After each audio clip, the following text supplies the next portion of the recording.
Bonjour à tous, bienvenue à toute cette jeunesse au théâtre Jean Piat.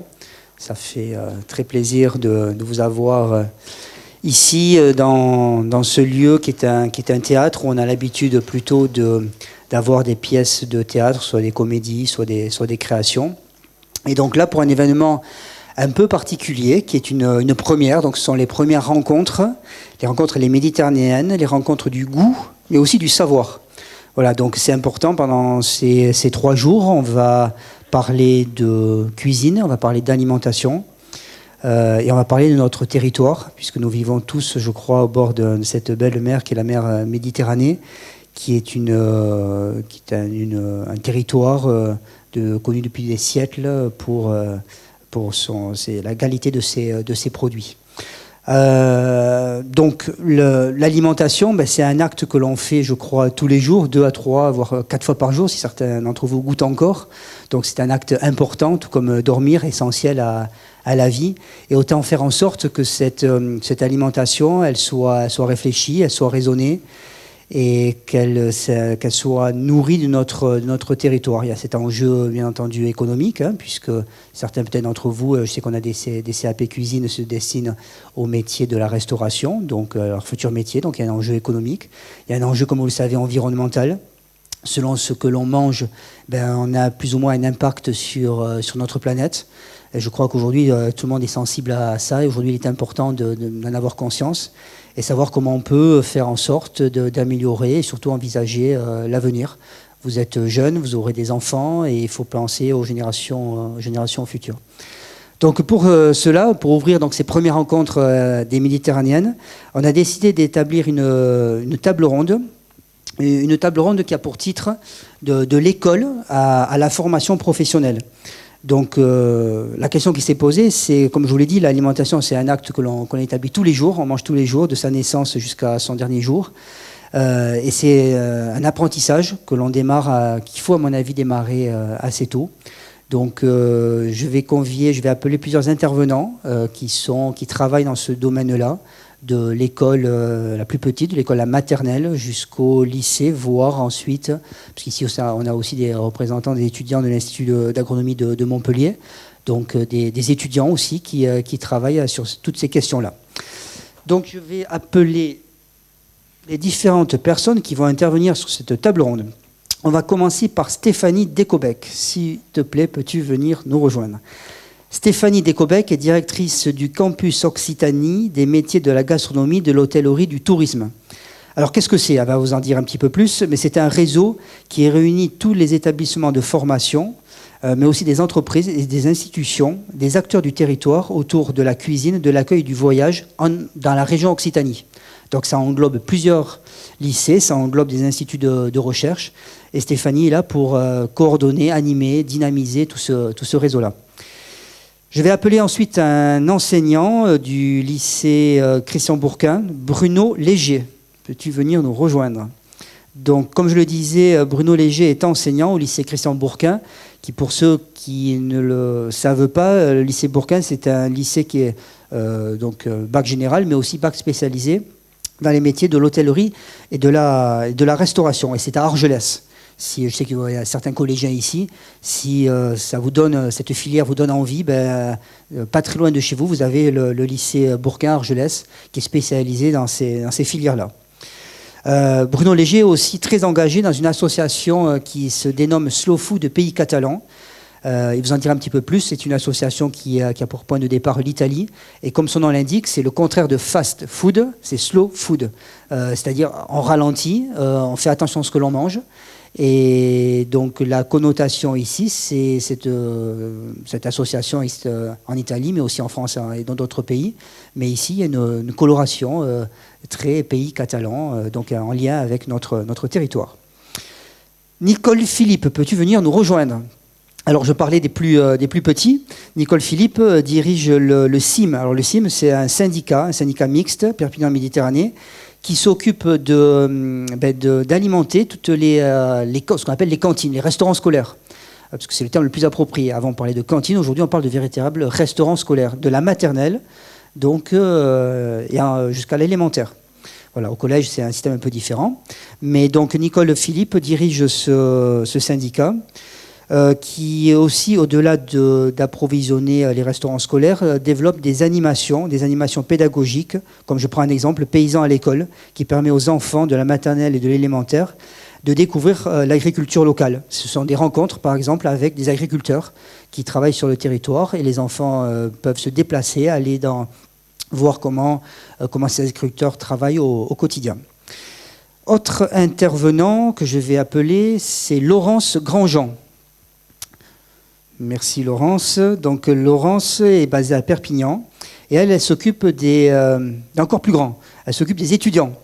Donc à l'université ou ailleurs, et donc à travers la plateforme Solidarité Internationale, elle joue un rôle essentiel sur les étudiants, notamment ceux qui sont un peu en situation de précarité et qui ont une alimentation pas forcément équilibrée ou pas forcément les moyens d'avoir une alimentation équilibrée. Et donc il y a un espace qui s'appelle Sango et qui est une épicerie solidaire et qui permet donc à ces étudiants de se nourrir au quotidien de manière équilibrée et faire comme nous tous trois repas par jour.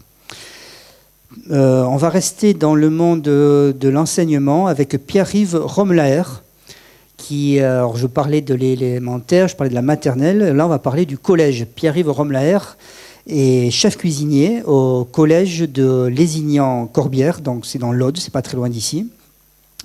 Et donc, pour lui, la restauration collective, c'est un véritable acte militant.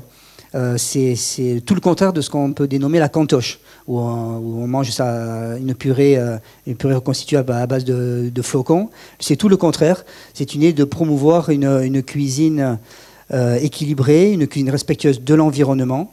Et il est membre d'un collectif un collectif national qui s'appelle Les Pieds dans le Plat. Il vous dira ce qu'est ce collectif-là. Je vais appeler Sophie Gabold, qui est chef du service alimentation et circuit de proximité auprès de la plateforme Mangeons Local 66. Alors la plateforme Mangeons Local 66, c'est une plateforme qui regroupe des agriculteurs du territoire et qui approvisionne, on en parlait, les restaurants scolaires du département. Donc c'est un regroupement d'agriculteurs comme ça qui mettent en commun leur production. Et c'est donc les restaurants collectifs qui achètent à ce groupement d'agriculteurs. L'idée, c'est de développer ce qu'on appelle le circuit court. On en parlera un petit peu plus tard. Voilà, je vais prendre place et après, on aura quelques petites surprises. Donc, au fur et à mesure, je vous dirai ce qu'il en est. Alors, pour commencer, je voulais vous poser une question peut-être assez simple, mais aussi compliquée à chacun d'entre vous. Tout ça, on ne l'a pas préparé à l'avance, hein, c'est un peu d'improvisation. Hein. Voilà, on est sur une table ronde, formule de table ronde. Donc voilà, on n'est pas sur un spectacle de théâtre qui a été répété. Voilà, c'est une forme de débat entre nous. Vous êtes là comme auditeurs et après on pourra vous donner la parole. Est-ce que vous pouvez me citer un souvenir de cuisine de votre enfance, à chacun ?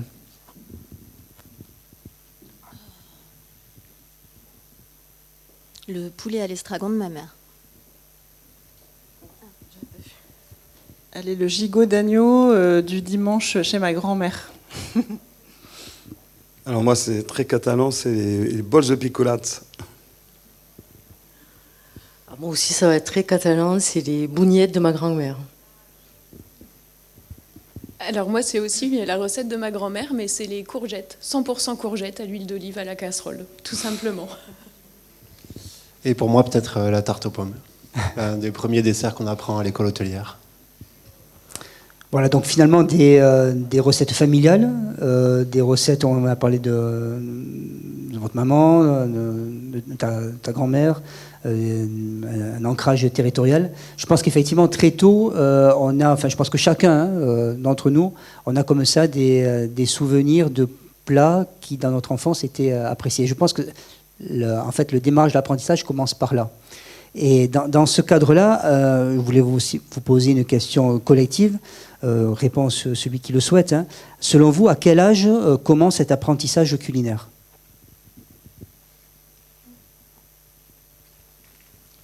Je sais pas, pour moi très tôt, puisque c'est des souvenirs en fait de voyages, de nombreux voyages que j'ai pu faire étant jeune. Et en fait, je me suis rendu compte que j'ai tout le temps des souvenirs des repas que j'avais faits. Pas forcément des lieux, mais des repas. D'une manière générale, à quel âge est-ce que vous savez, est-ce que c'est à 2 ans, 3 ans, 6 ans? Comment se développe l'apprentissage culinaire? Par des essais, tout simplement. Après, voilà, dès qu'on a de la mémoire et qu'on peut avoir des souvenirs, je pense que ça commence très tôt, le plus tôt possible. Oui, je suis d'accord. Du moment qu'on quitte le sein de sa mère, peut-être qu'on commence à goûter les premières purées, les premiers légumes. Et l'apprentissage commence là, à mon avis, du moment qu'on partage un repas et qu'on commence à manger. Pour moi, il y a les premiers souvenirs. On dit même que ça commence dans le ventre de la maman, qui garde une alimentation variée et il y a un éveil au goût dès ce stade-là, quoi. Dans cet apprentissage, il me semble que plusieurs sens sont mobilisés. Finalement, c'est pas que le goût, parce que le goût, il y a d'autres sens. Je pense que la vue est importante dans un plat. On sait très bien qu'un enfant, comme on dit, mange avec les yeux. Mais aussi peut-être, de mon point de vue, et je voudrais avoir votre réaction là-dessus, à l'école, le sens de l'odorat, me semble-t-il, n'est pas suffisamment développé et il n'y a pas forcément un apprentissage de l'odorat. On va travailler le visuel souvent, mais dès la maternelle, savoir reconnaître une odeur, il me semble, n'est pas suffisamment mise en avant, ni plus tard finalement dans la scolarité. Qu'est-ce que vous en pensez ?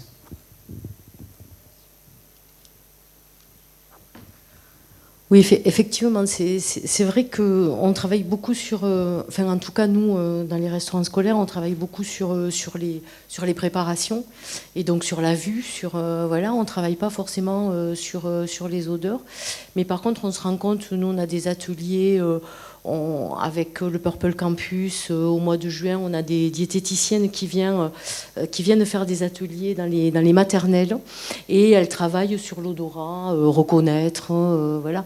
Et ça fonctionne très très bien. Et les enfants réagissent très bien et reconnaissent assez vite. Donc ils ont cette capacité olfactive de reconnaître assez rapidement les odeurs. Mais c'est vrai que c'est des choses, nous en tout cas dans les restaurants scolaires, c'est des choses sur lesquelles on travaille très peu. On va travailler en atelier pédagogique dans les écoles, mais pas forcément dans les restaurants scolaires. Ouais. Pour ce qui est peut-être du collège ou du lycée, est-ce qu'il y a une continuité? Comment ça se fait? Oui, nous au lycée, en fait, c'est dès les premiers cours, les 5 sens, les 4 saveurs de base. Donc on travaille là-dessus avec des petits exercices. Et après, pendant les TP, souvent, on amène les élèves à goûter même des légumes qu'ils ne connaissent pas ou qu'ils n'aiment pas, parce qu'ils n'ont pas forcément une alimentation, on va dire, saine à la maison. Moi, je sais que les potages, par exemple, ils n'aiment pas ça. Et quand je leur fais goûter le velouté de courgettes ou de céleri qu'on vient de faire, ils sont toujours étonnés du goût incroyable que ça a. Donc, parce qu'ils sont peut-être habitués à d'autres goûts, peut-être plus industriels. Et là, ils sont étonnés vraiment d'avoir le légume pour le légume. Oui, pour parler d'odeur, pour moi, ça me fait penser un petit peu au collège, ou en tout cas à la cuisine qui est positionnée un petit peu au centre de l'établissement. Et vu qu'on arrive plus tôt, qu'on commence à cuisiner plus tôt, il y a toujours à l'arrivée des enfants les odeurs qui s'émanent de la cuisine. Donc ça me fait penser à ces odeurs-là. Et puis l'odeur aussi quand on rentre dans le réfectoire. Donc les enfants qui arrivent et avant d'arriver sur la ligne de self, essayent de deviner parfois de temps en temps ce qui va se passer, ce qu'ils vont découvrir dans l'assiette. On va rentrer peut-être plus dans le détail de ce que vous faites chacun au quotidien. Je voudrais commencer par Nicole Philippe. J'ai parlé du CIM, PM, donc cet acronyme. Est-ce que tu peux nous indiquer quelles sont les actions qui sont portées par le CIM au quotidien tout au long de l'année sur le territoire? Alors, c'est vrai qu'au CIM, on a une compétence à part entière, à côté de la restauration, qui est une compétence support de la restauration scolaire, qui est l'animation pédagogique autour de l'alimentation. Et donc, on a développé un catalogue pédagogique qui est envoyé à l'attention des écoles, des établissements scolaires. Nous travaillons à peu près avec 80 écoles. Nous avons 30 communes hein, sur le périmètre du CIM. Voilà, ce catalogue, il est enrichi tous les ans. Voilà, nous avons à peu près 54 ateliers que peuvent choisir les écoles. Alors, ça passe de la thématique jardin où, tu l'as dit tout à l'heure, on va voir les paysans sur leurs exploitations. On travaille aussi avec le Civan Bio sur les découvertes des fermes pédagogiques. On les amène aussi à la Halle au Carreau, au marché de Gros, pour qu'ils voient les producteurs aussi et les acheteurs pour voir comment ça se passe. Donc ça, c'est la thématique jardin. Ils vont aussi au lycée agricoles sur des plantes, sur des ateliers plantes aromatiques. Voilà, ils sont très friands d'ailleurs de ces ateliers. Et puis on a une thématique aussi santé nutrition où là, alors la première thématique, le jardin, ben, on est dans la terre. Hein, on va dire que c'est la fourche, hein, voilà. Puis on va passer à la thématique santé, qui est une thématique plutôt cuisinée, voilà, où on va avoir des ateliers petits déjeuners ensemble, par exemple, qui marchent très bien aussi, des ateliers de cuisine des fleurs, par exemple, également pour leur faire découvrir d'autres choses, des ateliers aussi d'équilibre nutritionnel, parce que, bon, comme vous le disiez, bah, à la maison, il n'y a pas toujours l'équilibre nutritionnel qui est là, donc c'est aussi pour les sensibiliser à l'équilibre nutritionnel. Et puis on a une dernière thématique, alors ça ce sont que des exemples, hein, il y a plusieurs autres ateliers, et puis on a une dernière thématique qui est une thématique développement durable, c'est-à-dire quand on a mangé, bah, qu'est-ce qu'on fait de nos déchets, voilà, donc on les amène à Cals, ils ont aussi des ateliers avec les ambassadeurs du tri, mais on travaille aussi avec Slow Food, sur la création d'hôtels à insectes, de lombricompost aussi, voilà. Et on travaille aussi, on a beaucoup de partenariats. On travaille aussi avec IDA 66 aussi sur le gaspillage alimentaire, sur le maillon solidaire. Qu'est-ce qu'on fait ensuite de nos déchets, et notamment sur le don alimentaire. Donc on essaie aussi de les sensibiliser à tout ça. Ça, ce sont des ateliers pédagogiques donc, qui sont proposés aux écoles. Voilà. Et ce sont les enseignants qui s'en saisissent et qui amènent les enfants sur ces ateliers. Bon, voilà, l'an dernier, on en a fait 54. Il y a à peu près 2000 enfants qui passent sur ces ateliers pédagogiques. Donc ça, c'est la partie péda, je vais dire. Et puis, on a des parties animation. Alors, la grosse animation que nous avons sur le CIM, c'est le concours des mini-talks, que certains peut-être connaissent, puisqu'il existe depuis 20 ans. Nous fêtons les 20 ans cette année. Alors là aussi, avec beaucoup de partenariats, on essaie toujours de travailler vraiment en collégialité. Donc les partenariats, c'est bien sûr les Toques Blanches du Roussillon et d'Occitanie qui nous suivent, mais c'est aussi le lycée Christian Bourquin qui nous accueille pour la finale des mini-talks.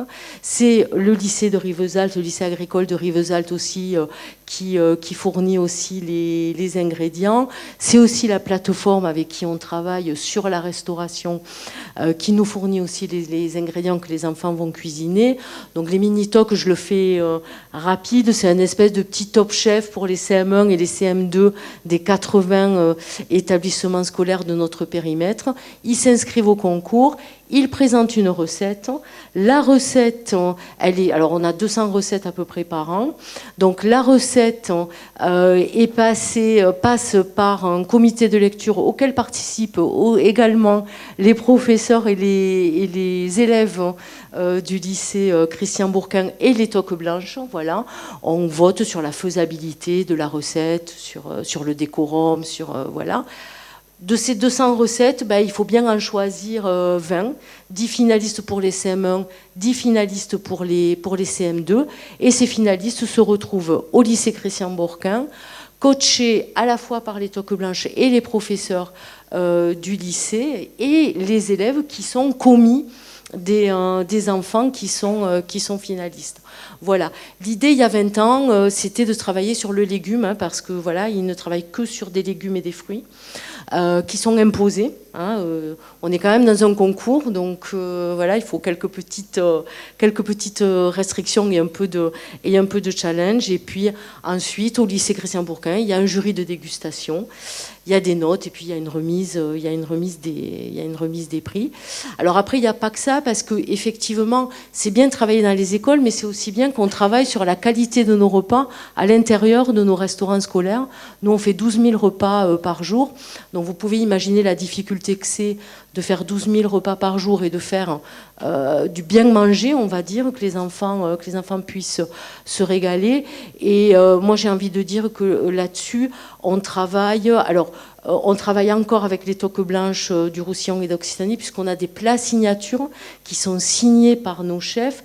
Et donc, jeudi, nous avons un plat signature qui sera un dessert qui est signé par Alain Delprat, l'ancien chef du Yucca, et le nouveau chef Julien Montassier qui a racheté le restaurant, et qui vont faire une recette qui est à la fois bonne, bien sûr, voilà, mais qui est également locale, puisque ce sera un mato qui vient de Simelé, la coopérative qui est installée en Cerdagne. Donc un mato de Simelé, une confiture de potimarron qui a été faite par les chefs de la cuisine centrale. Le potimarron qui est local, qui est bien évidemment acheté à la plateforme d'approvisionnement local, le Local 66, et des rousquilles. Voilà. Donc on est à la fois dans la saisonnalité, et c'est ça un peu ce qu'on veut essayer d'arriver à faire sur nos restaurants scolaires. C'est à la fois travailler sur la saisonnalité, bien sûr sur le goût, et sur le local. Et là, on a une recette 100% locale. Voilà. Donc ça, c'est à peu près toutes nos actions pédagogiques que l'on déploie sur le territoire. Plein d'actions. Est-ce que là, on a 3 collèges représentés, Perpignan, Cabestany et Canet. Est-ce que certains d'entre vous ont participé à ce challenge il y a quelques années, les toques blanches? Ouais, est-ce que certains y ont participé? Non. Toques blanches, personne. Les mini-toques, personne n'a participé à ce challenge-là? Bon. Oui. Juste pour terminer, on a eu un élève une année, donc qui avait été au Minitok, et qu'on a eu comme élève qui a fait ces 3 années de cursus et qui est cuisinier, quoi. Alors vous me tendez la perche, c'est très très intéressant. On va se voir après la table ronde, parce que effectivement, comme on fête les 20 ans cette année, on recherche des anciens candidats. Je lance un appel. Vous allez avoir un appel de toute façon sur Facebook. On lance un appel aux anciens candidats qui auraient bien sûr poursuivi leur cursus et qui auraient fait de la restauration leur métier. Donc voilà, si autour de vous, vous connaissez des anciens candidats qui ont poursuivi, on est preneurs. Tu as évoqué donc la plateforme Mangeons Local 66, donc je vais passer la parole à Sophie. Qu'est-ce que c'est aujourd'hui le métier d'agriculteur, et comment vit-on de l'agriculture, et qu'est-ce que vous faites vous au quotidien à la plateforme Mangeons Local 66? Alors, juste petite précision, moi je travaille à la Chambre d'agriculture, et effectivement, la Chambre d'agriculture a porté la création et le développement, et du coup on accompagne la plateforme Le Local. Qu'est-ce que c'est le métier d'agriculteur aujourd'hui? C'est un métier passion, c'est un métier compliqué. Vous devez l'entendre régulièrement, mais c'est un beau métier. L'agriculture des Pyrénées-Orientales, elle est très diversifiée. On a à la fois des fruits et légumes, de la viticulture, de l'élevage, des fromagers, des produits fermiers en grande diversité. C'est une agriculture méditerranéenne qui est soumise aux aléas climatiques fortement, à la sécheresse ces dernières années fortement, et aux concurrences du marché. Mais c'est vrai qu'on a la chance sur le territoire des PO d'avoir cette diversité de produits, et on est en capacité de consommer un repas quasiment en totalité à base de produits locaux. C'est ce qu'on porte, nous, bien évidemment, à la Chambre d'agriculture, via le projet alimentaire territorial Mangeons Local 66, et c'est ce qu'on porte avec la création de cette plateforme pour proposer alors, aux acheteurs professionnels, principalement la restauration collective, mais de s'approvisionner auprès des agriculteurs du territoire départemental. C'est combien d'agriculteurs ? La plateforme, alors la plateforme, elle s'approvisionne auprès de environ 80 agriculteurs, dont des structures collectives aussi, parce qu'il y a évidemment des agriculteurs qui sont en individuel et qui vendent eux-mêmes leurs produits, puis il y a des agriculteurs qui se sont organisés en coopérative ou en groupement de producteurs pour vendre collectivement. Elle achète auprès de 80 fournisseurs des Pyrénées-Orientales. Pour l'instant, c'est essentiellement des fruits et légumes. Il y a une petite gamme de produits laitiers. On va peu sur la viande parce qu'il y a un opérateur dans les Pyrénées-Orientales qui propose déjà la viande des éleveurs des PO à la restauration collective. Donc, on n'a pas voulu aller créer une concurrence inutile sur un fonctionnement qui existe et qui fonctionne. Et il y a un réseau au niveau de l'Occitanie, donc au niveau de la région, de plateformes qui sont construites sur un modèle équivalent et qui nous permet de nous approvisionner aussi en légumineuses et en riz, enfin voilà, en produits que nous n'avons pas sur les Pyrénées-Orientales. La règle, c'est en priorité Pyrénées-Orientales si ça existe sur les PO.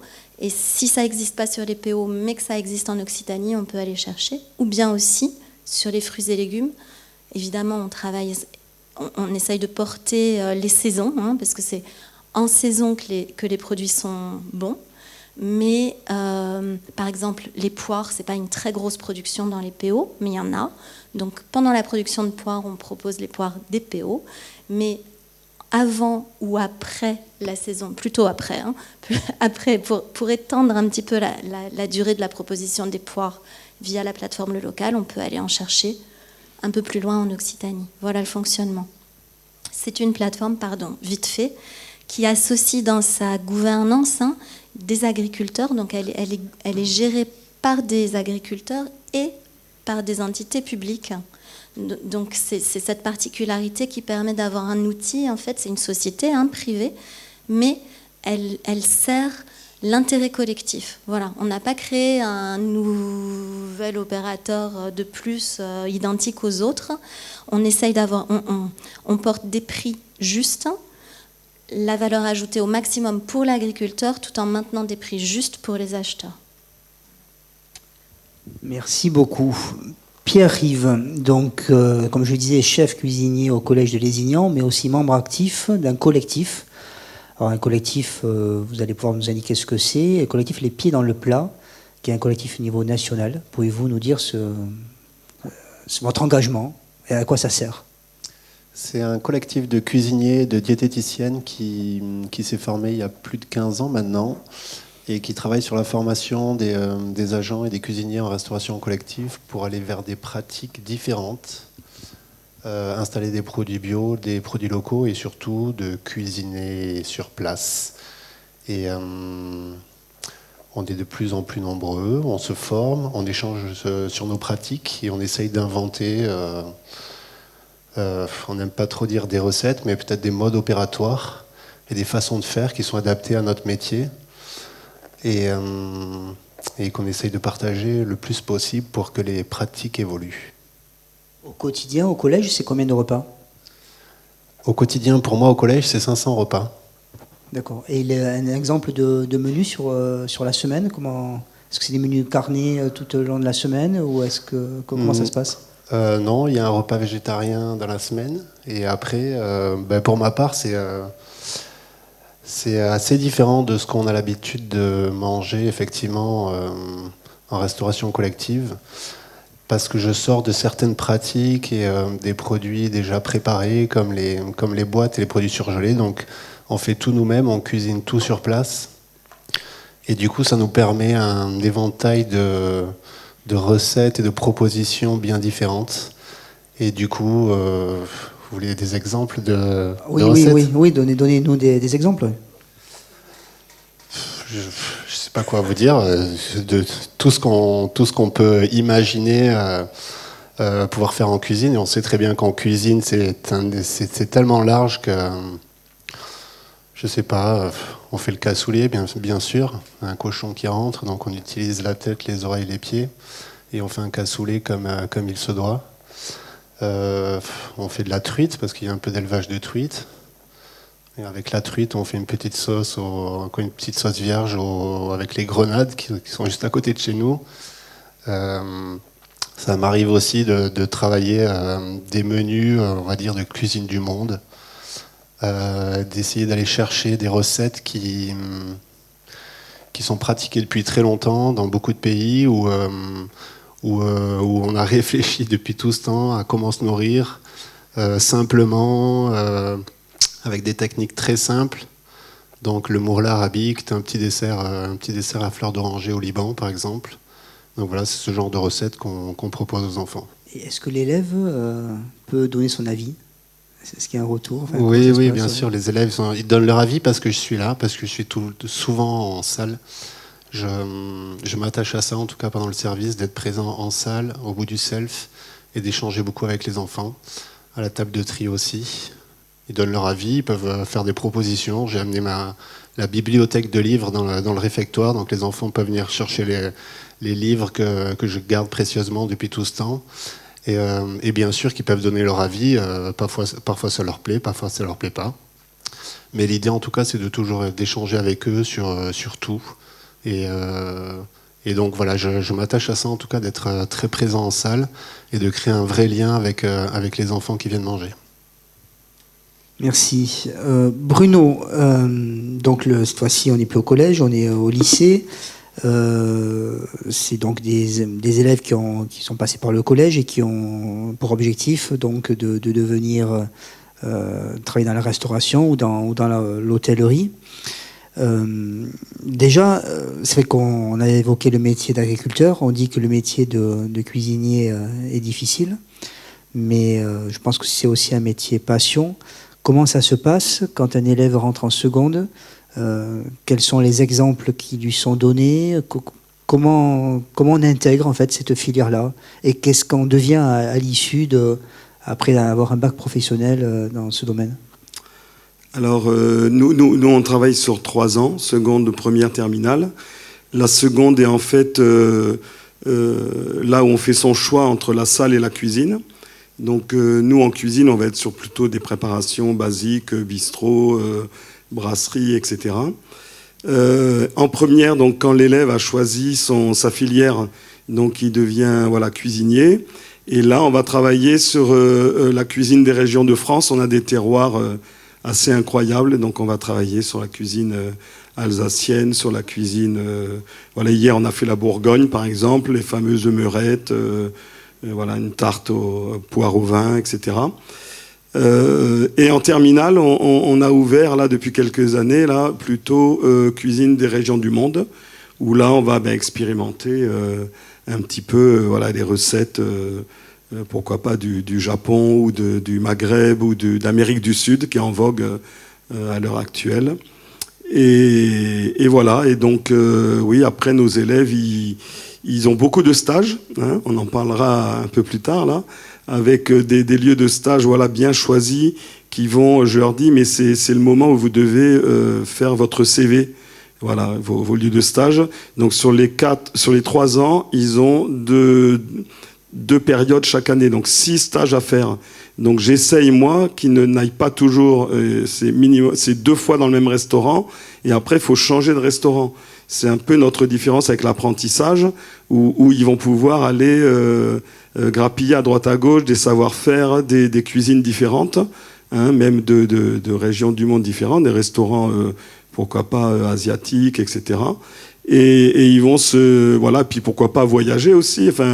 Moi je m'occupe de la formation catalane et on a des stages à Gérone, des stages à Barcelone. D'autres vont sur l'Espagne avec le programme Erasmus.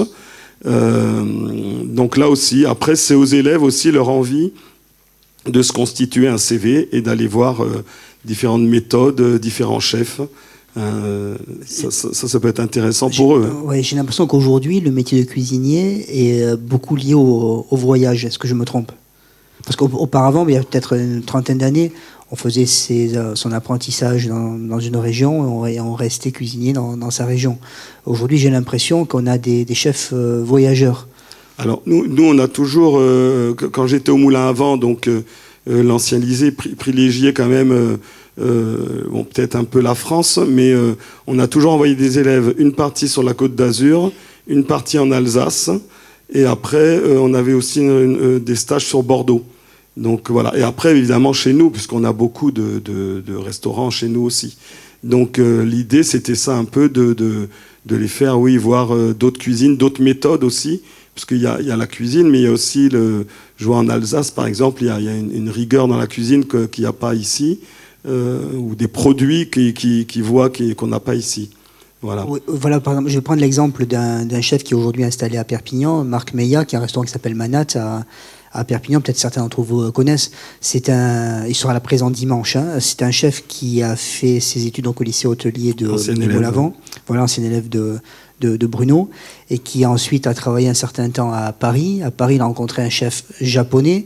Il est parti au Japon, et au Japon, il a rencontré sa femme, enfin une japonaise, et ils sont revenus s'installer ici.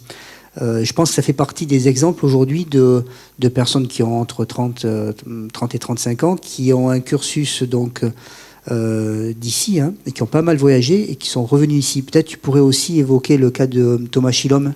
Oui, alors Top Chef. Thomas, voilà, c'est un élève que j'avais il y a 15 ans qui a eu la chance de faire les castings et qui a été pris pour Top Chef l'année du Covid, qui a fait un très beau parcours dans Top Chef et qui, lui, avait la particularité, en fait, il est arrivé à Perpignan, il est on va dire, catalano-américain, d'un père américain, donc il a fait toute son enfance à New York. Et déjà, je me souviens, à l'époque, il avait une sensibilité un peu pop art, comme on dit, un peu différent des autres. Et du coup, voilà, je l'avais envoyé un peu dans les lieux de stage qu'on a cités, notamment en Alsace, 2 étoiles, ici aussi à Perpignan, dans certains restaurants. Et il a eu un tremplin énorme avec Top Chef qu'il a fait connaître dans la France entière. Et là, il a le restaurant Chocho à Paris, voilà, où il m'a invité. Je suis allé travailler 3 jours, c'était très dur. Sous ses ordres. Voilà. Génial. Et c'est un peu le retour. Et il a une cuisine très détonnante, incroyable. Suivez-le sur Instagram, Chocho. Ouais, Chocho si vous Paris. êtes connecté sur Instagram, suivez ce qu'il fait. C'est vraiment très intéressant. Ça peut être très inspirant pour vous. Voilà. Et comme je suis à Slow Food, je l'avais fait rencontrer André Trive au Mercat de la Terre. Et du coup, suite à cette rencontre, il fait monter une palette de légumes par le train, donc c'est écolo, par le train de Rungis. Donc il a que les légumes du bassin ici, du territoire.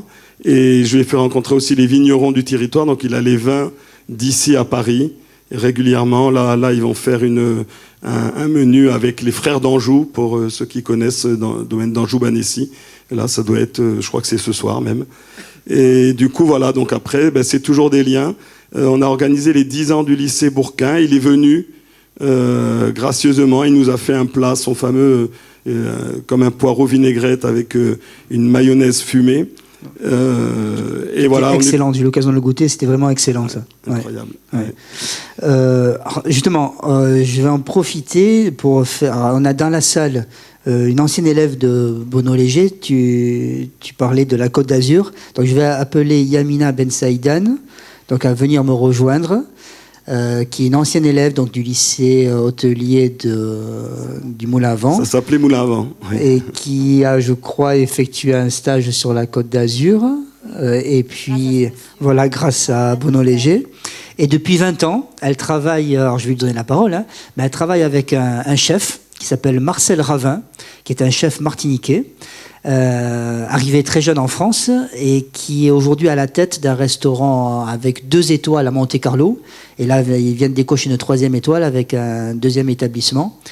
Donc c'est un compagnonnage de 20 ans, tout a démarré ici. Et aujourd'hui, tu travailles en tant que seconde dans ce restaurant double étoilé, donc à Monte-Carlo. Je ne sais pas si certains connaissent la principauté de Monaco, donc qui est quand même un lieu assez prestigieux, et donc au quotidien auprès de Marcel Ravin. Donc peux-tu nous donner ton expérience, Yamina? Alors bonjour à tous. Je viens de Canet-en-Roussillon. C'est mon village natal. Et puis je suis allée au lycée du Moulin à Vent où j'ai fait les 4 ans, parce qu'à l'époque c'était 2 ans de CAP et 2 ans de bac. J'en ai fait 3 de bac parce que j'ai redoublé. Et la dernière année, alors bon, on fait des stages, 2 ans de stage en bac. On a choisi notre spécialité.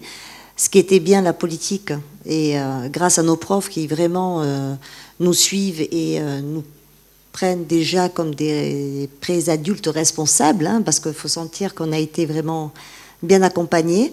Et de là, on part en stage. Alors, on est obligé d'en faire 1 ou 2 dans la région, mais on nous demandait de partir. Et c'est une très bonne chose. Alors, à l'époque, il y avait l'Alsace, la Dordogne, Bordeaux. Moi, je suis partie en Alsace, où c'est très dur, mais ça vaut la peine. Où j'ai appris déjà à l'époque tout ce qui est gibier, tout ce qui est fermentation, parce qu'ils étaient avant-gardistes quand même à l'époque, et les cuissons sous vide. D'ailleurs, je crois qu'après, ça a été 10 ans après. Donc ça, c'était un très très bon stage. Après, il y a eu la Dordogne avec ces produits magnifiques, hein, les champignons, le foie gras, les cerneaux de noix. Ce qui nous donne aussi de partir comme ça, on voit les cultures, qui sont aussi des produits que nous avons ici, mais travaillés différemment, par la saison, par le côté froid, chaleureux ou estival. Et vous parlez des baies de grenade, ça me parle, c'est tout bête, mais nous on en met dans toutes les sauces aussi, avec mon chef Ravin. Après je suis partie qu'est-ce que j'ai fait? J'ai fait les feuillants à Céré avec M. Jean Plouzenec et M. Bagnols. J'ai fait Joël Robuchon. Où là, ça a été juste extraordinaire parce que des petits plats de ma maman, comme vous disiez tout à l'heure, où moi j'en ai fait quelques-uns pour Monsieur Robuchon. Il a tellement apprécié qu'il les a mis à la carte à l'époque. Alors imaginez, jeune que j'étais, la fierté, et c'est tout ce que je peux vous souhaiter, de pouvoir partager votre identité, votre empreinte, parce que c'est comme ça que ça a commencé, beaucoup d'amour. Ça demande aussi beaucoup d'énergie. C'est aussi... Souvent, je trouve que la cuisine ressemble à un sportif qui va devenir à haut niveau. Faut répéter les gestes, tous les jours. On recommence jusqu'à s'affiner, se l'approprier. Et puis, c'est vrai qu'après, on arrive à faire de très, très belles choses et de grandes choses. Mon parcours a été dur, beaucoup de travail, mais d'une continuité, de bouche à oreille. On se fait connaître et puis on continue.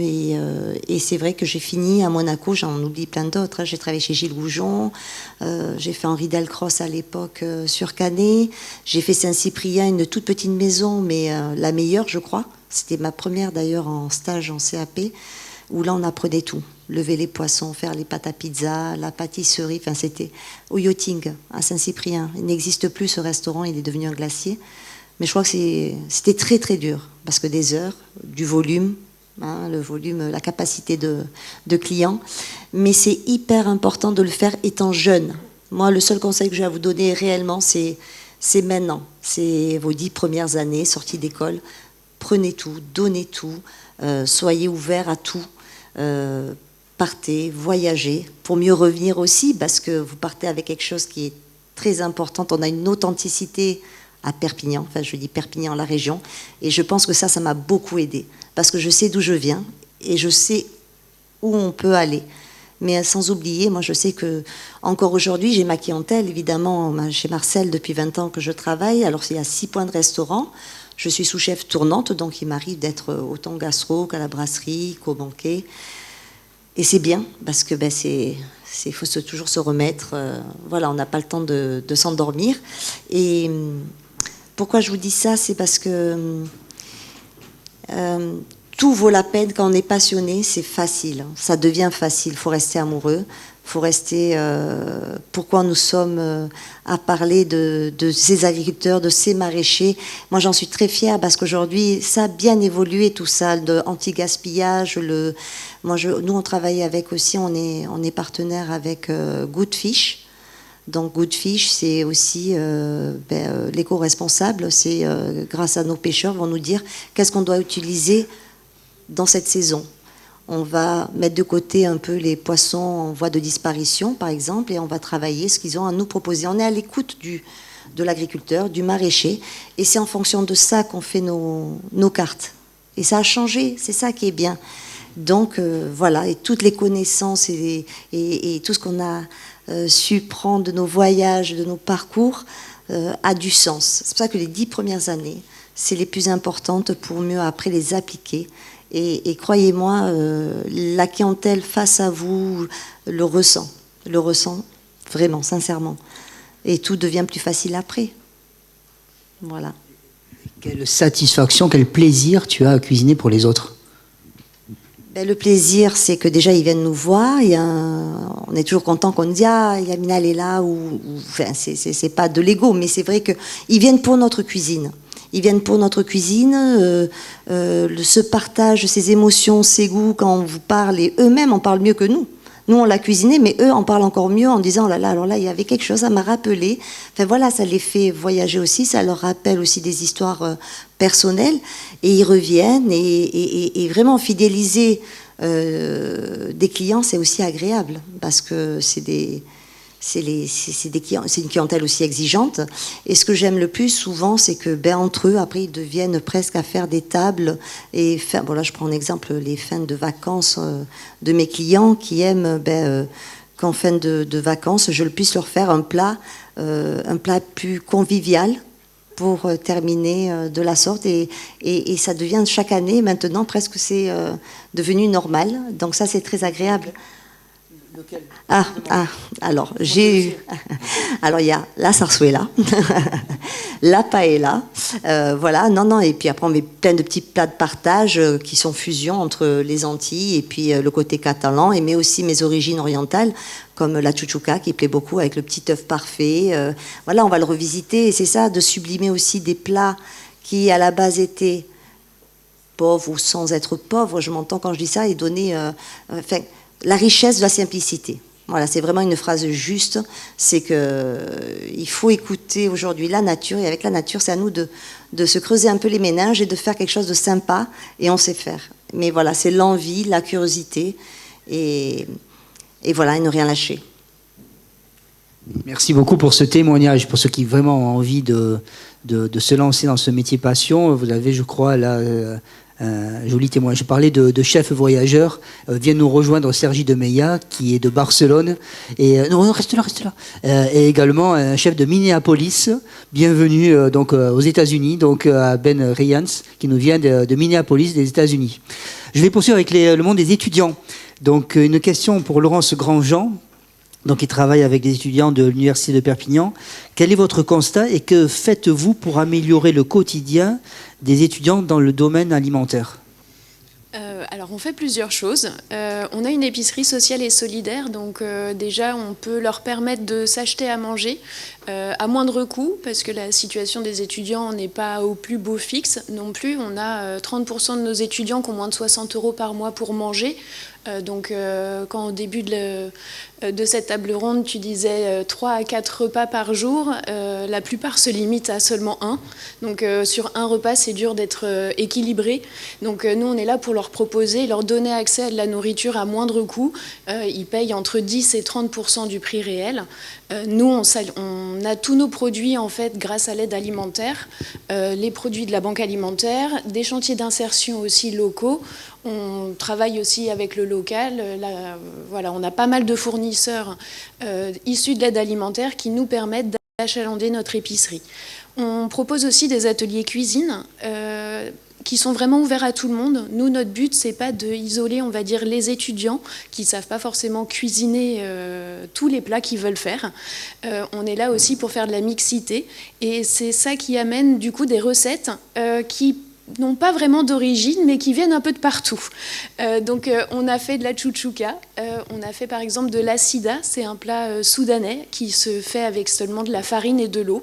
C'est un gruau voilà, qu'on peut agrémenter avec un petit peu de caramel. C'est des choses que les gens ne connaissent pas, mais qui vont être des recettes très simples, nourrissantes, et en tout cas familiale. Donc la chouchouka, nous aussi, on l'a réinventée avec les produits qu'on avait accessibles sur cette semaine-là. L'aide alimentaire fait que des fois, en février, on peut nous donner des mangues qui viennent d'Équateur. Donc là, on découvre des recettes aussi qui ne sont pas forcément liées à la saisonnalité, mais surtout à ce que les entreprises et l'aide alimentaire peut nous prodiguer.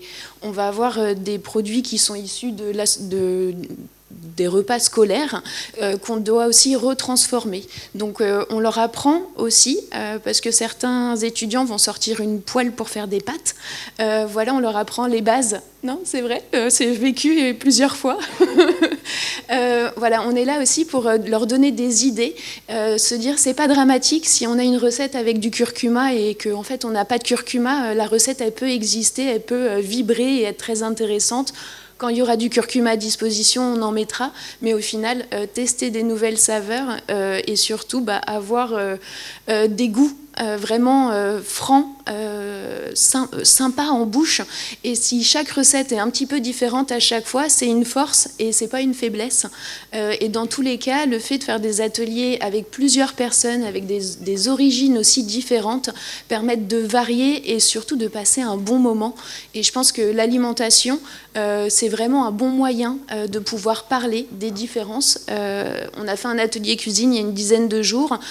Comment préparer un poivron? On avait une solution au début et en laissant les gens discuter et passer un moment convivial, on s'est rendu compte qu'il y avait plus de 9 manières de préparer son poivron de manière facile, rapide, efficace, zéro gaspille aussi.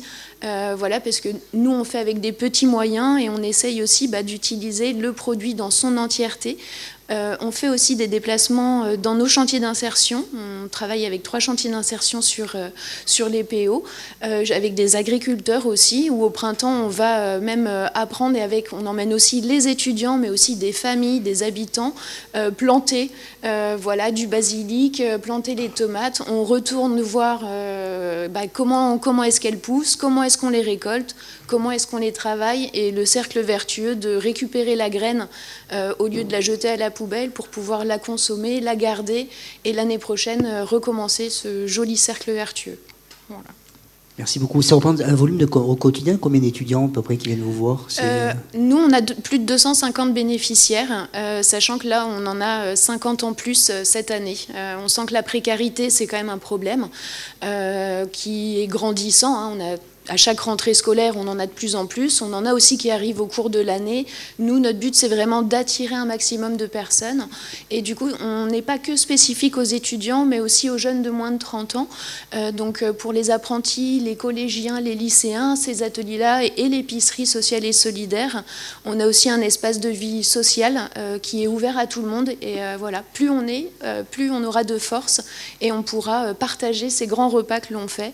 Par exemple, pour Halloween, on a fait des quiches avec de la courge, des quiches aux champignons.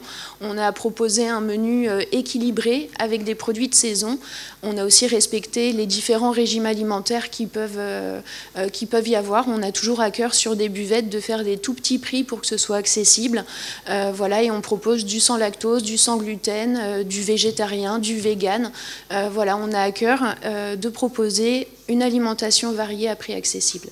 Et qui n'est pas que réalisée par des salariés. On est, du coup, chaque étudiant qui vient cuisiner est considéré comme un bénévole.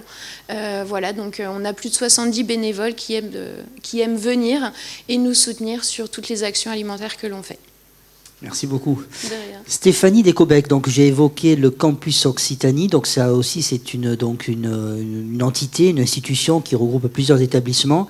D'une manière assez générale, peux-tu nous dire ce qu'on fait au campus Occitanie, et après on aura aussi l'occasion d'avoir un témoignage dans la salle. Mais déjà d'une manière générale, qu'est-ce que c'est le campus Occitanie? Alors, le campus gastronomie, hôtellerie, tourisme, c'est le lien entre l'école, si je fais un raccourci, entre l'école et l'entreprise, qui rassemble en fait des lycées hôteliers, l'enseignement supérieur, la recherche et bien entendu des professionnels. Aujourd'hui, donc c'est à peu près une cinquantaine de personnes qui font réfléchir sur plusieurs sujets. Le premier, l'attractivité des métiers, parce que on parle effectivement formation, mais on va parler aussi métier. L'idée, c'est d'attirer dans nos métiers et nos formations les plus jeunes. Donc on parlait de la maternelle, mais aussi être présent dans les salons de l'orientation, essayer de les pousser dans nos métiers. De faire des projets, de co-construire des projets avec les professionnels qui répondent à leurs attentes à court terme, qui va être effectivement l'employabilité, le recrutement, mais aussi sur du long terme avec des enjeux qui vont être les enjeux que vous avez annoncés ici, à savoir l'alimentation santé, l'alimentation bien-être. Ça va être les enjeux environnementaux de plus en plus présents et qui sont effectivement des sujets comme aujourd'hui la viande dans nos assiettes. Ça va être les circuits courts, effectivement. Et puis, oui, l'alimentation santé. Et puis, l'intelligence artificielle. On n'en a pas parlé ici, mais je peux vous dire qu'au salon, j'étais avant-hier au salon de la Fédération de l'hôtellerie de plein air sur Montpellier, qui est un très grand salon européen. Et ils en ont parlé pendant 3 jours non-stop, parce que c'est un vrai sujet aujourd'hui, alors qu'on n'a encore pas trop exploité dans la restauration, mais qui est très présent dans le tourisme, et il va falloir se pencher sur la question. Et donc, c'est un espèce de think tank. Nous, on met en place des choses. Donc, on va être présent dans les salons, on va être présent dans les lycées, on va organiser des conférences, on va organiser des forums. On en a d'ailleurs fait l'année dernière avec Canet-en-Roussillon. Et puis, on organise des projets. Et je suis ici, donc on a un projet effectivement qui s'appelle Alimet 25 et que je travaille avec la région PACA sur un module de cuisine catalane, donc, qui sera fait avec Bruno Léger. Donc pour le côté gastronomie, tradition, etc. Mais aussi un projet santé que je défends et que vraiment on a eu à cœur de faire au campus, que je travaille avec l'Institut Agro de Montpellier et des CAP. Donc l'idée, c'était c'est une rencontre, parce que souvent c'est des rencontres qu'on fait au cours de notre vie. Et donc j'ai rencontré Reine Barbare, qui est ici présente, qui est enseignante-chercheuse à l'Institut Agro de Montpellier, qui travaillait sur un projet à destination des populations vulnérables, donc de revisiter des recettes traditionnelles pour des populations atteintes de la maladie d'Alzheimer, donc des patients du CHU. Et donc, c'est bien, le côté scientifique est très bien, mais il manquait le goût. C'est-à-dire qu'on a ce côté texture qui sont faits par les ingénieurs, mais il manquait le goût. Et l'objectif, c'était de nourrir les souvenirs de ces personnes atteintes de maladie d'Alzheimer. C'est-à-dire que le CHU le CHI nous donne un cahier des charges où il nous contraint un certain nombre de choses. On ne peut pas prendre des grosses bouchées. Enfin, voilà, il y a des choses qui sont difficiles pour ces patients. Et l'idée, c'était de retrouver le goût et de déclencher des choses dans la mémoire des patients. Et donc, on a dit, on va intégrer des jeunes de l'école hôtelière. Et donc, nous avons intégré une classe de CAP qui est ici présente. Et qu'on peut faire venir, je crois qu'on peut leur demander. Voilà, donc si on peut avoir pour nous dire ce que vous avez fait, ou 2 représentants, peut-être avec leurs professeurs. Qui veut se lancer à venir sinon je viens dans la salle sur la scène. Ah, mais ce serait bien. En plus, vous êtes en tenue là. Bon, je viens dans le public. Je vais vous donner la parole et après on viendra pour faire une photo dans la salle. Alors. Qui commence ? Allez, ok. Il se cache. Merci beaucoup. Donc, je suis Monsieur Roliac, professeur de cuisine au lycée Georges Frêche à Montpellier. Et donc aujourd'hui, on amène une classe de terminale CAP qui a participé à ce projet-là. Ils sont un petit peu timides. Je pense qu'ils auront du mal à s'exprimer aujourd'hui devant tout ce monde-là. On a un peu travaillé le résumé de ce projet-là. Ils ont 15-16 ans en CAP. Voilà, c'est ça. Et donc on a travaillé ensemble sur ce projet justement de réinventer des recettes à destination de ces patients atteints de la maladie d'Alzheimer. Et on a réinventé une paella et on a également fait une tarte tropézienne. Voilà. Alors la paella, en plus, il faut savoir que c'est plein d'allergènes. Donc il y avait encore plus de contraintes que d'habitude. C'est ça. Donc on a fait une première étape avec Alexis et l'Institut Agro justement pour brainstormer un petit peu sur ces techniques, et puis après ils ont travaillé en doublon avec les ingénieurs. Voilà, on a eu l'aide donc des ingénieurs pour notamment faire la recherche et développement sur les textures, sur les saveurs, sur les goûts, et les CAP donc ont pu amener eux déjà leur petite expérience de la gastronomie, de la cuisine, de ce qu'ils en savaient. Ils ont fait de leur côté des recherches également, et on a la chance de reconduire ce projet cette année, puisque là c'est déjà la deuxième année qu'on va le dupliquer un petit peu avec des recettes différentes et également des étudiants différents. Mais en tout cas, les élèves de CAP seront les mêmes sur les 2 années du projet. Ce qui est intéressant dans ce projet, si je peux me permettre, c'est vraiment le côté intergénérationnel, c'est-à-dire que c'est 2 mondes qui ne se connaissent pas, qui ne se seraient jamais rencontrés.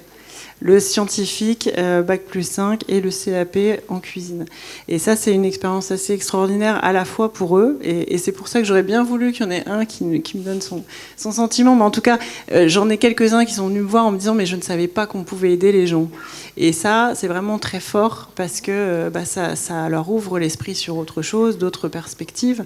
Le fait qu'on peut faire de l'alimentation bien-être, et donc voilà, on sème des graines au campus, c'est ce qu'on a voulu faire.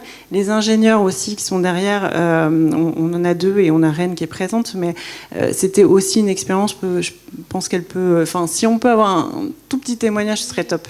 Alors oui, donc Reine Barbare, enseignante-chercheuse à l'Institut Agro Montpellier, ravie d'être là, en effet, pour apporter ce témoignage qui est très très enrichissant pour nous. C'est une expérience unique où on a réuni 2 formations, donc formation professionnelle, formation d'ingénieur agronome, où vraiment le but c'est de créer une innovation inclusive, durable, donc comment inclure des populations vulnérables. Et l'idée c'était allier les sciences culinaires au sens large, donc les connaissances scientifiques autour des phénomènes qui se passent en cuisine. Donc nous, on l'étudie dans la formation d'ingénieur agronome, mais complété par un savoir-faire technique et de la créativité apportée par les élèves de CAP. Et l'idée, c'est de rendre cette créativité, cette innovation porteuse de sens et apprendre les recettes traditionnelles via ce projet aux plus jeunes et en fait apporter ce transfert, cette modernisation, mais qui est vraiment pour inclure cette population. Et il faut savoir que ce projet est maintenant à l'échelle européenne. Donc ce qu'on a testé là est devenu un projet européen de partenariat de coopération académique qui réunit 6 partenaires européens. Donc la France fait partie, mais on a 5 autres partenaires et 9 partenaires associés. Donc cette initiative est en train de rayonner à l'échelle européenne.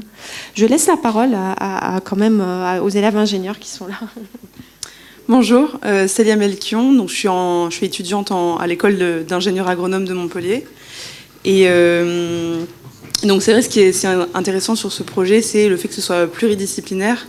Et cette année, on est 2 options de l'école d'ingénieurs.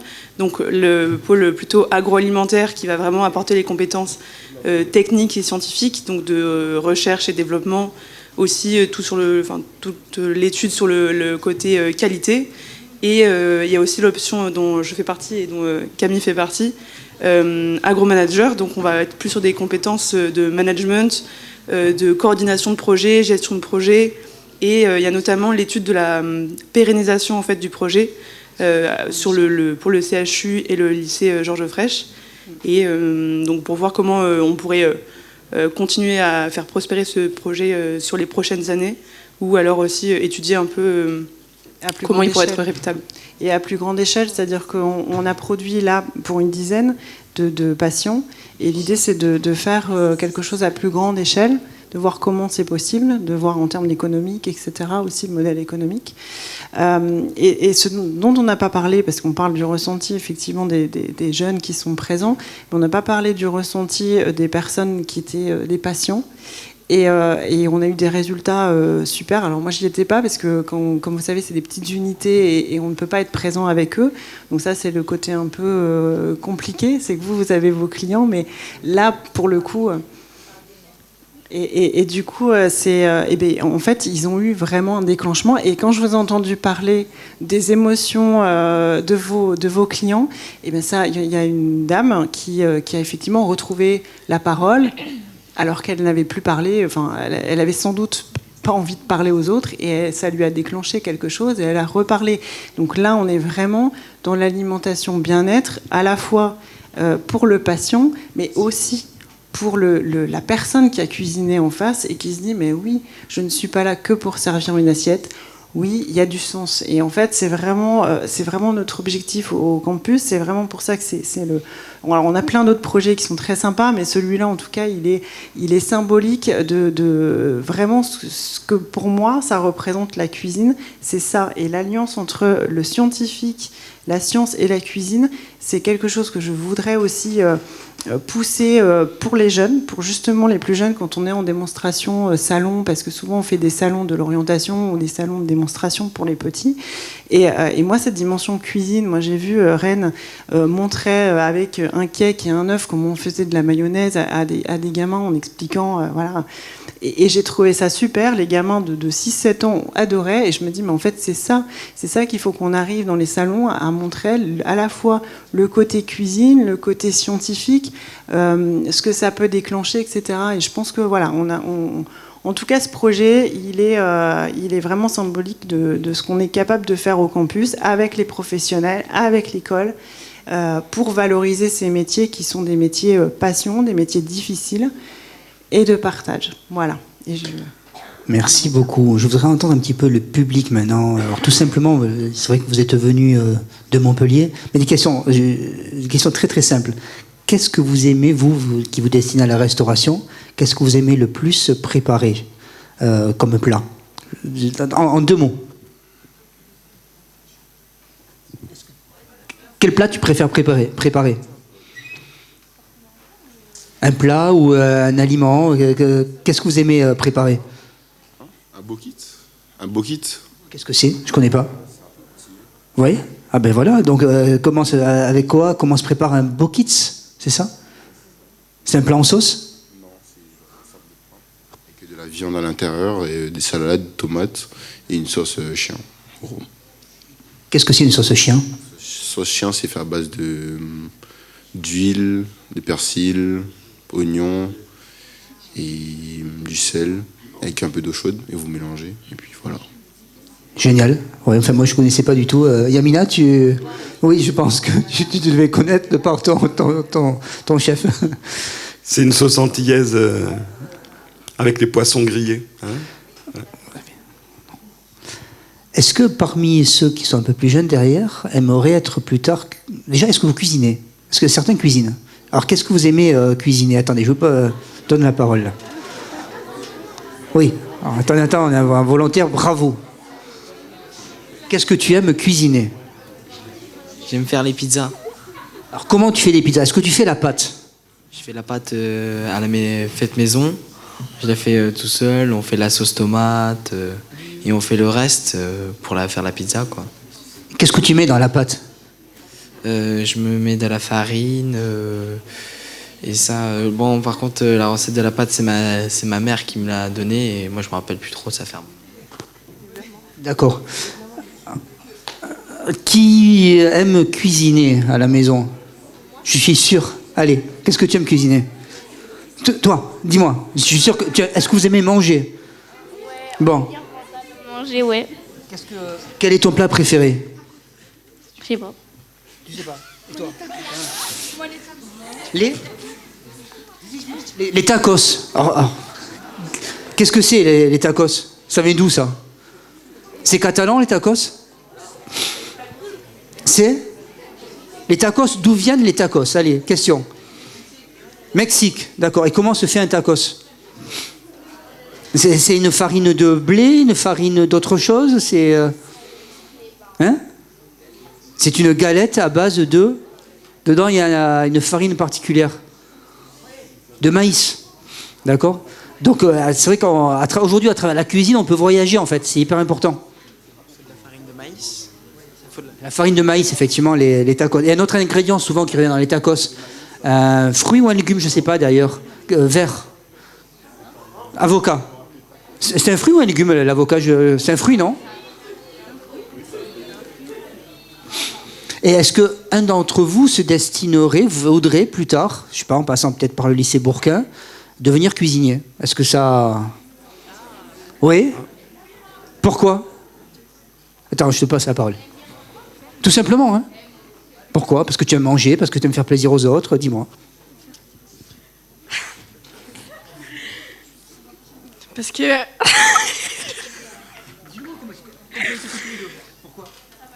genre, c'est un peu comme une passion pour moi.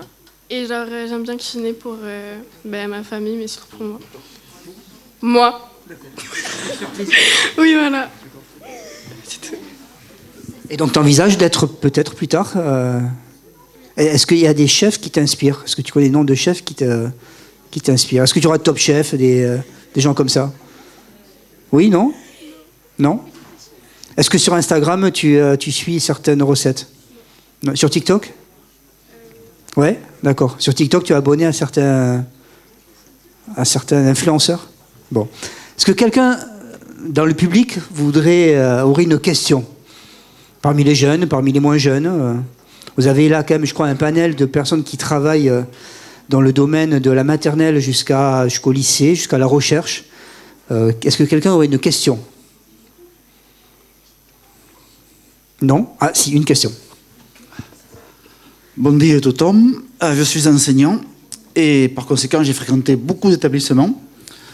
Je crois savoir que chaque lycée a le même budget pour la cantine, pour le restaurant scolaire. J'aimerais savoir pourquoi et comment on peut y remédier. Pourquoi parfois je me suis senti dans une brasserie de luxe à la cantine du lycée et parfois à la cantoche. Qu'est-ce qu'on peut faire? Moi, je ne peux pas y répondre. Peut-être Bruno ou Pierre-Yves? Oui, je veux bien répondre. Ça dépend des modèles en fait, de fonctionnement des cantines. Et ça dépend généralement, ça dépend où est cuisiné le repas. Et des pratiques qui sont mises en place. Donc, il y a différents modes de fonctionnement qui font que c'est plus ou moins facile et plus ou moins réalisable. Donc, on peut avoir comme ça des écarts, en tout cas sur la qualité, sur le goût, en fonction de ces modèles-là. Donc, et pour ma part, donc effectivement, le fait de pouvoir cuisiner sur place et d'être là en cuisine au collège. Nous permet, en tout cas, avec quelques petites techniques et nos petits moyens, d'essayer de proposer quelque chose de différent. Et voilà. L'idée du prix, pardon, je veux revenir. Il y a l'idée du prix aussi, mais c'est souvent, comment dire, le prix impacte effectivement, mais c'est pas souvent le premier frein. Je pense qu'on peut faire aussi beaucoup. J'ai 2,20 € par repas. Et il y en a qui ont beaucoup plus, il y en a qui ont beaucoup moins. Mais c'est pas un signe de qualité pour ce qu'on retrouve dans l'assiette après. Merci beaucoup. Alors je vous propose... Oui, Bruno?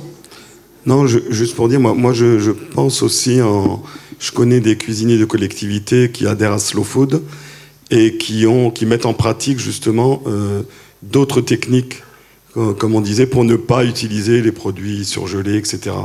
Voilà, je pense pour moi, c'est beaucoup la volonté du cuisinier de mettre en pratique certaines choses. Voilà, et ses équipes, et l'équipe aussi. Il faut que l'équipe, elle suive en collectivité.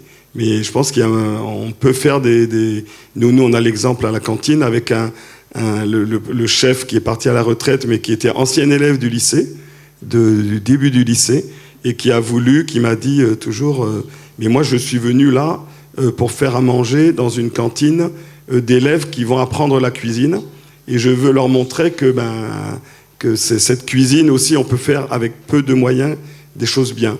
Et c'est vrai que nous, on a un exemple énorme au lycée, c'est-à-dire qu'on mange très bien à la cantine du lycée Bourquin, puisque le chef qui a suivi les mêmes pratiques, les équipes sont restées, lui est parti à la retraite, mais on a toujours cette qualité de nourriture. Mais je pense que c'est une volonté du chef, quand même, beaucoup. Parce que les budgets sont à peu près les mêmes, en tout cas dans tous les lycées en France, ils ont le même budget. Merci beaucoup. Alors je vais vous proposer de terminer par donc un petit film. On a parlé donc du chef Marcel Ravin. Il n'a pas pu être présent, il devait venir, il n'a pas pu être présent. Donc il nous a envoyé un petit film, qui dure 3 minutes, un petit film témoignage. Donc on a parlé aussi de cuisine antillaise. Donc il va nous indiquer dans ce film comment il est arrivé en métropole, finalement à votre âge, parce qu'il est arrivé avec son CAP en poche. Il a débarqué à Paris. Il connaissait personne en métropole, il venait des Antilles, donc c'est bien loin. Alors c'est vrai qu'on est sur des rencontres méditerranéennes, on parle des Antilles, mais il développe une cuisine de métissage, donc qui allie à la fois des souvenirs d'enfance. On a commencé finalement notre débat par ces souvenirs d'enfance, et on va le voir à travers son témoignage. C'est très important pour lui, dans la cuisine qu'il développe aujourd'hui sur le bord de la Méditerranée, d'y mettre une touche comme ça qui vient de sa plus tendre enfance. Alors Marcel Ravin, comme je l'ai dit au départ, c'est un chef double étoilé. Je ne sais pas si pour ceux qui sont dans la salle, ce que ça représente pour vous, un chef double étoilé. Le maximum aujourd'hui, c'est 3 étoiles. Donc c'est un système de notation, parfois un peu injuste, mais néanmoins ça reconnaît un niveau d'excellence. Tout comme quand vous avez une copie notée 20 sur 20, vous êtes au top. Ben là, il est par rapport à des juges qui sont vraiment extrêmement difficiles, hein. Donc il a 2 étoiles. Il a un 3e établissement qu'il a ouvert avec 1 étoile. Oui, important à dire. Effectivement, je crois qu'il le dit dans le petit film. Je sais plus. En fait, c'est un restaurant d'un hôtel qui est à Monte Carlo. Monte Carlo, c'est une principauté avec une densité de population très importante. C'est tout petit comme territoire. Et malgré ce, donc au pied de l'hôtel, vous avez développé un potager. Donc, ce sont des légumes qui sont à quelques mètres du restaurant. Pour avoir visité le lieu, c'est à 20 mètres, 30 mètres du restaurant, un petit peu en surplomb. Et donc, Dimitri, Benjamin, si vous pouvez envoyer le film, le petit témoignage de Marcel Ravin. Bonjour à toutes et à tous. Je suis très honoré d'être invité autour de la rencontre et à cet événement autour de la Méditerranée, de la cuisine méditerranéenne métissée. Malheureusement, je ne peux pas être des vôtres aujourd'hui, mais je tenais à vous adresser ce message du cœur. Je viens de la Martinique, une terre de métissage, de saveurs où j'ai puisé mes premières émotions culinaires, inspirées par ma famille et nos traditions. Depuis plus de 20 ans, j'ai voulu faire découvrir cette richesse, ce dialogue entre les cultures à travers une cuisine sincère, vivante. La cuisine, c'est notre mémoire. C'est celle qui relie nos racines à nos rêves. Préservons ce patrimoine qui est important à mes yeux. Faisons-le évoluer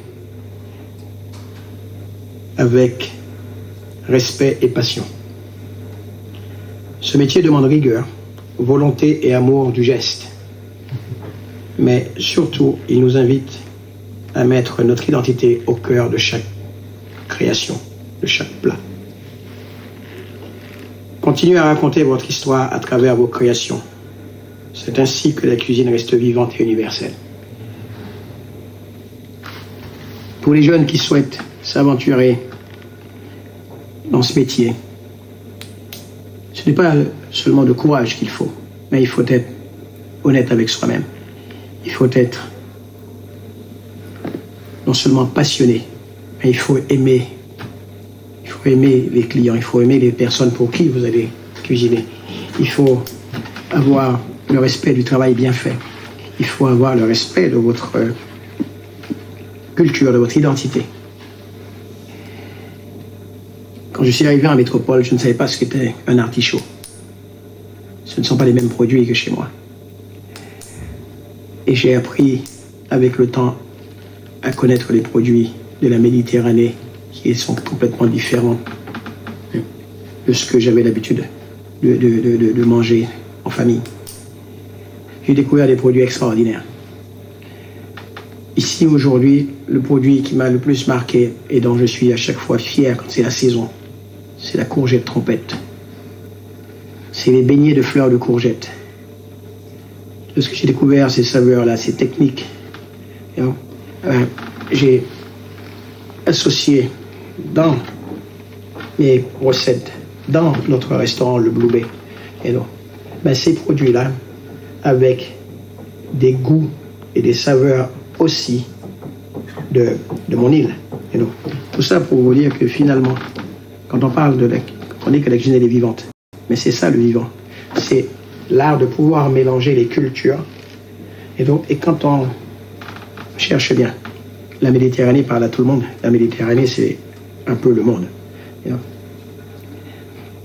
Et le souvenir d'une recette que j'ai qui m'a marqué et qui m'inspire aussi, c'est la fameuse tourte de blette. J'aime le faire avec mon audace et les barbagians ici à Monaco. Je voudrais remercier Yamina, qui travaille à mes côtés depuis 20 ans. C'est vraiment quelqu'un d'extraordinaire et qu'aujourd'hui, elle est là pour vous parler non seulement d'elle, mais c'est essentiellement ce que je lui ai demandé. Mais quand elle parle d'elle, elle parle aussi un peu de moi parce que nous avons quasiment les mêmes histoires. Alors, merci à Yamina d'être là. Et encore une fois, je suis vraiment désolé de ne pas être à tes côtés et de ne pas être à vos côtés. Je vous souhaite un bel événement. À bientôt. Marcel.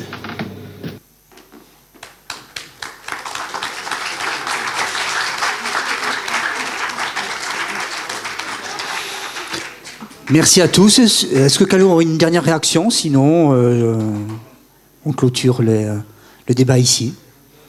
Bon, j'espère que ça vous aura donné envie de peut-être en faire votre métier plus tard, ou du moins dans votre quotidien, de réfléchir, de regarder, de sentir, de toucher ce que vous faites 3 à 4 fois par jour. Voilà. En tout cas, bon après-midi, bonne soirée.